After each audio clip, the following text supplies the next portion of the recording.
السلام عليكم ورحمة الله وبركاته. شلونكم اخوان؟ شلون اخباركم؟ يا رب تكونون بخير بالعافية. تسلم. فاليوم طبعا دخلت موسوعة أكثر طالب بجامعة ألتنباش وأني. طولت هواي بالدراسة واليوم الحمد لله استلمت شهادتي. طبعا كان تقصير مو من جامعة طبعا هسه أنا حاليا موجود بجامعة اسطنبول ألتنباش. التقصير ما كان من الجامعة، لا أبد.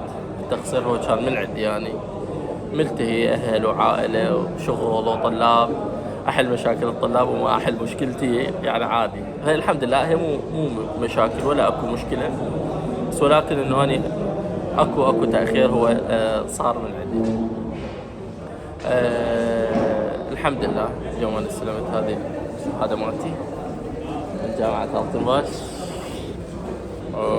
هذه وقعت هاي الجدارية مالتي استلمتها. فالحمد لله، شكرا خيي، تسلم حبيبي. فالحمد لله بعد 6 سنوات، هاي السنة السابعة أنا بالماجستير. طبعا أكثر طالب يطول هو بالماجستير هو أني. والحمد لله بلشت في الدكتوراه. اليوم راح أتكلم لكم عن شوية في جزئية هي مهمة عن النظام الداخلي مع جامعة ألتنباش. طبعا مثل ما تعرفون كل بلد تروح له أنت ما تعرف شيء عنه. أنت شنو يحتاج من عندك؟ يحتاج من عندك تاخذ في معلومات، واللي يمكن أكثر جامعة أنا أحكي عليها أو أتكلم مو أحكي عليها أحكي بيها هي جامعة اسطنبول ألتنباش. جامعة ألتنباش من الجامعات المهمة، من الجامعات الجميلة جدا بتركيا. لديها عدد طلاب كبير يعني معروف على مستوى تركيا، هي وبعض الجامعات. بها جالية أجنبية كبيرة، كذلك طلاب أتراك موجودين. أنا شخصيا أنا كسيف إنه بصراحة أحكي لكم إياها إنه أحب سهولة وسلاسة الجامعة. طبعا أنا متعامل ويا جامعات كلش هو، بس والله العظيم للأمانة إنه أسهل شيء بالتعامل هي جامعة اسطنبول ألتنباش. ألتنباش فيها عديد من الأقسام اللي هي باللغة العربية وباللغة الإنجليزية، باللغة الإنجليزية وباللغة التركية. أنا سيف موجود وياكم حتى أساعدكم. شبه يوميا هنا تلاقوني موجود بالجامعة. أقسام بها هواية، بها الطب البشري والطب الأسنان وحتى الصيدلة، بها الأقسام الهندسيات بجميع أقسامها، بها أقسام البكالوريوس موجودة، كل معاهد طبية موجودة، بها هواية من الأقسام موجودة.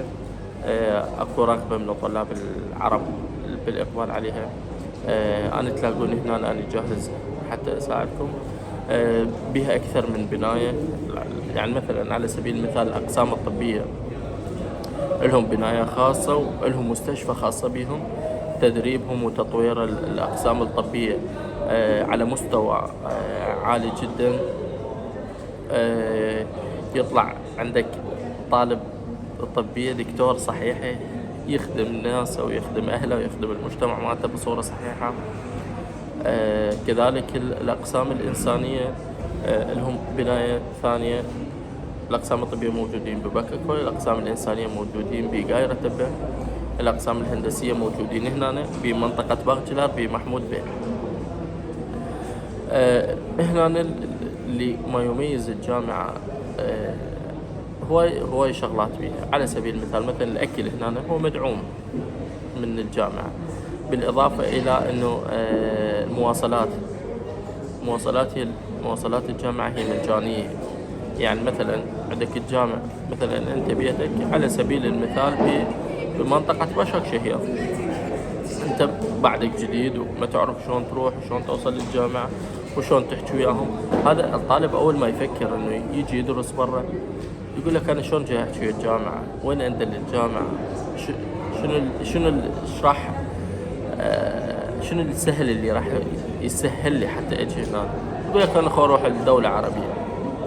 أنت ما راح تحس بغربة ولا راح تحس بمعاناة ولا راح تحس بمشاكل، لأنه إحنا موجودين. من ناحية المواصلات هي موجودة بالجامعة مجاني من وإلى. نقدر إحنا ندز لك أوقات المواصلات من وإلى مثلا يوصل بشك شهير بأي ساعة وأي ساعة وأي دقيقة يوقف. فعادي. بالإضافة إلى أنه أنت ما تعرف، أقدر أدز واحد من الشباب وياك يساعدك ويعلمك بكل التفاصيل الأمور، السكن والإقامة والتسجيل. من إحنا يعني ما أعرف، يمكن أنا الوحيد اللي أشتغل هاي الأمور، اللي أنا ما أعرف الطالب صراحة. أنا الطلاب وحياة الطلاب ومجتمع الطلاب هذا صار حياتي. يعني شلون؟ يعني مثلا إنه جيت أنت تريد تسجل، أنت راح أعرفك ويا أصدقاء، وأنا مسوي لهم أصلا جروبات الأقسام، عندي جروبات كل الأقسام موجودة، مسوي لهم جروبات، فأضيفك الجروب بقسمك وتخصصك ومرحلة دراسية، وراح تتعرف على أقرانك وتتعرف على أصدقائك، وراح تساعدون من ناحية السكن، من ناحية الإقامة، بكل شيء. حتى إن تريد تطلع تتونس، أنت راح تجي عندك أصدقاء، ما راح تحس بغربة.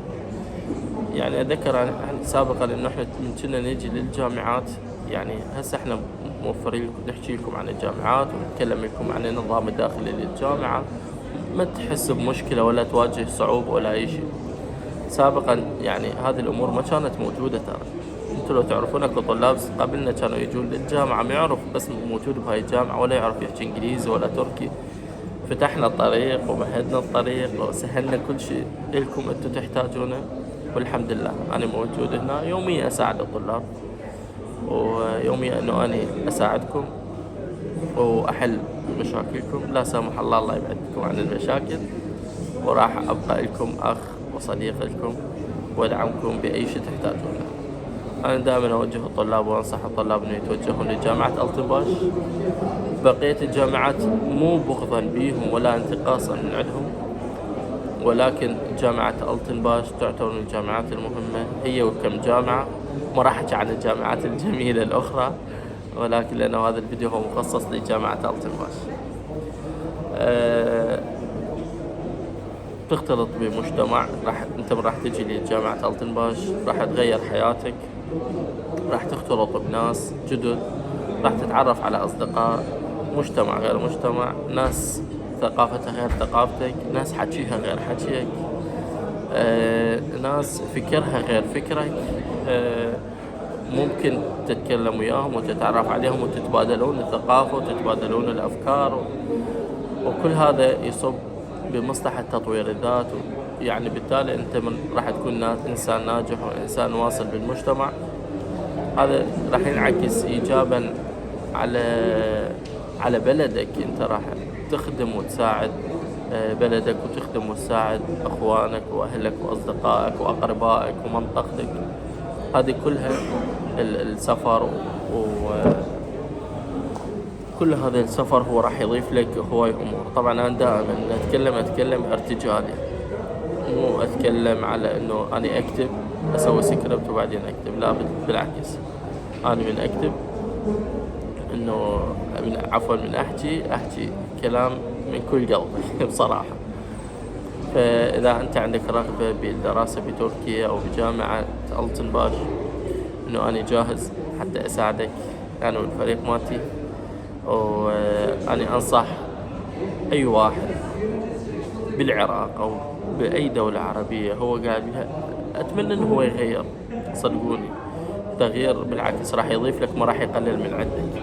بس أنت مو تغير على أساس إنه أنت عندك مشكلة بالأمور المادية، ولا أنت عندك مشكلة بالأمور العائلية، ولا إنه أنت فيزا مالتك صعبة وما تقدر تيجي تدرس. لا بالعكس، أنا أنصحك إنه أنت تجي تدرس إذا كانت الظروف مناسبة لك.